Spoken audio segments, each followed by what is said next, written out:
Hello, viewers, and welcome to the latest GA Huddle. I'm Tim Poole, and I'm with Aubrey Levy, SVP of Marketing and Content for theScore. Aubrey, thanks for joining us. My pleasure. Thanks for having me. Yeah, it's our pleasure to have you on. Excited to talk to you about kind of a bit of a golf theme to today's talk. theScore's got a kind of exciting new sponsorship of the RBC Canadian Open. To start off with, can you tell us all about that? Yeah, so this is year two of our sponsorship with Golf Canada, which includes the Canadian Open. We're very excited. Last year, we were really happy with how our initial partnership got kicked off with our sponsorship of the Canadian Open and the Women's Open, and some of the stuff we were able to do, like our Skyline seats. And it kind of set the bar for us for how we would look to approach year two, which we are very excited and hopeful that we're surpassing what we did last year. Yeah, so it's hole zero, right? That's right. I think it would be cool if you could tell us all about that because from my understanding, it sounds pretty cool. It sounds like the fans are going to have a good time. Yeah, so the thought is we built out a fully playable par three right at the event. So you're playing right alongside the pros. The genesis of it for us was well, it kind of ties to the larger strategy, which is we attempt to, when we approach these things, attempt to figure out, okay, well, how can we as the brand bring you as the sports fan as close to the action as possible, elevate your experience? How do we satisfy you in the best way we can as a fan at the event, almost whether there's a betting tie or not. And last year we accomplished that by creating a unique vantage point with our Skyline Seats activation, where we hoisted people 100 plus feet in the air. And this year the thinking was, okay, well, we created an amazing vantage point last year. What can we do to bring fans even closer? And as we kicked around ideas, we knew we wanted to bring them onto the course, closer to the action. And when we ideated this concept of actually letting you play a hole, it kind of leapfrogged the other ideas that we were kicking around, and then it just became a full-blown exercise in logistics and execution, which with our fantastic partners at Golf Canada, we've been able to pull off. So yeah, hole zero, a fully playable par three. It not just a simulator, not just a mini putt, 150 plus yard hole, where we're going to fully kit you out, give you an amazing premium experience. We're going to have a swing coach. We're going to have a caddy. We have an awesome locker room set up.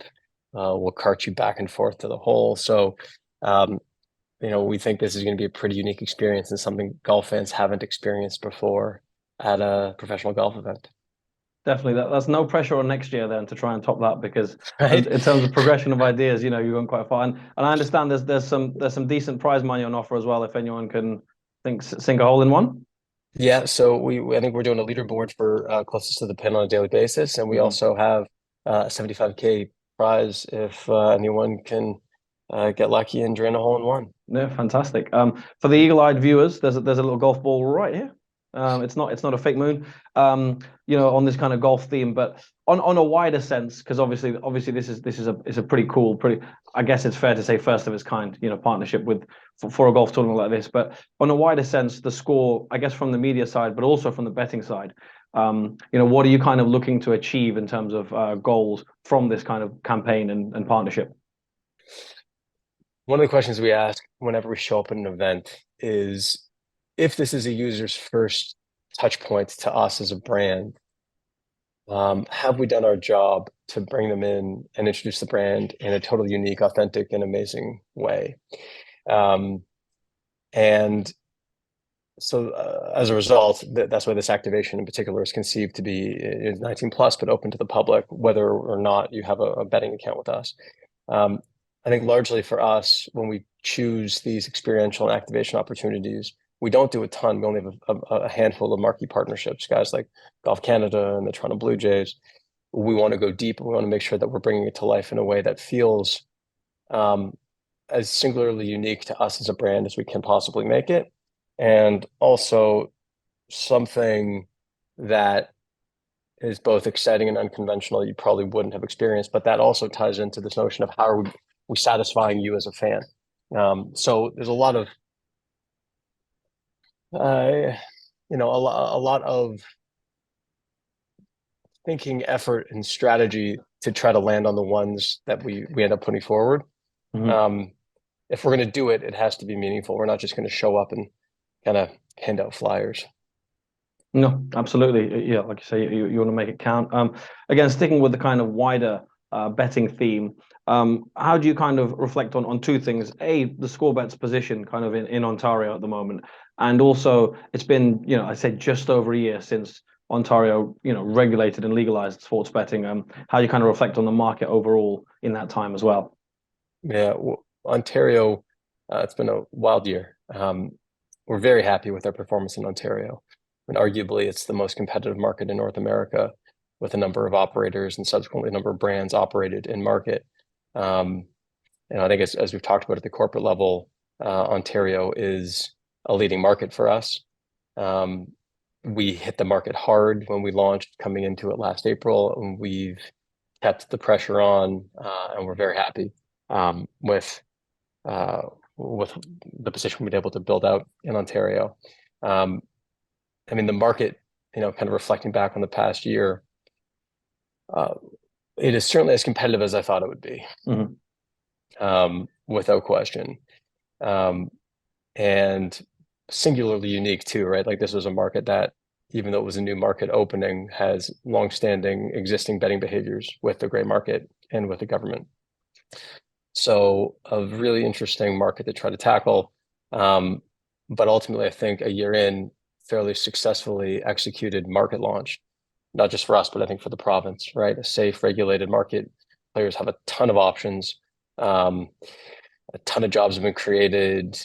We in particular have hired aggressively. We've opened a massive new Toronto office, which is beautiful. I think all in, despite the competition, everybody would say really happy with how things have unfolded in Ontario 1 year in. Yeah, I think a fair assessment. I mean, there's been a lot of praise for the way the regulation was created, how the regulators sort of combined with operators on that.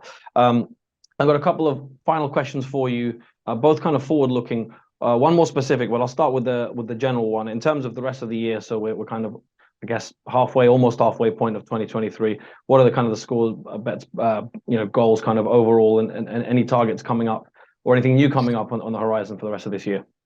Yeah, so I mean, I'll talk about operational, what we've got on the docket. So obviously, Canadian Open coming up this week. We have our Blue Jays relationship, year 2 of that we're going even deeper than we did year 1. And baseball is going to become obviously the primary focus as NHL and NBA wind down in a few weeks' time. And then it's literally like no rest for the wicked. We're going to turn around and we're going to be leading into football season.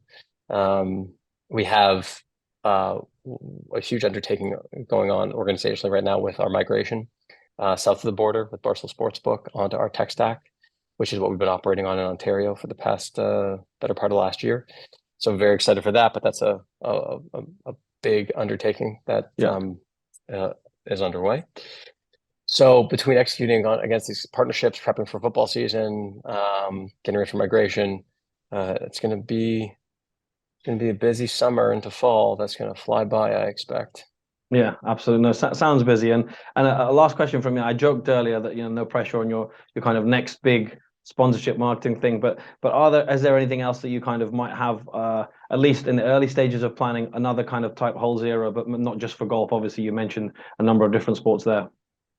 I think my activations team would kill me if I put them on the record with anything else in the next few months, but Sure. stay tuned. I mean, we've done a bunch recently. We did our a jersey swap in celebration of the Jays season starting.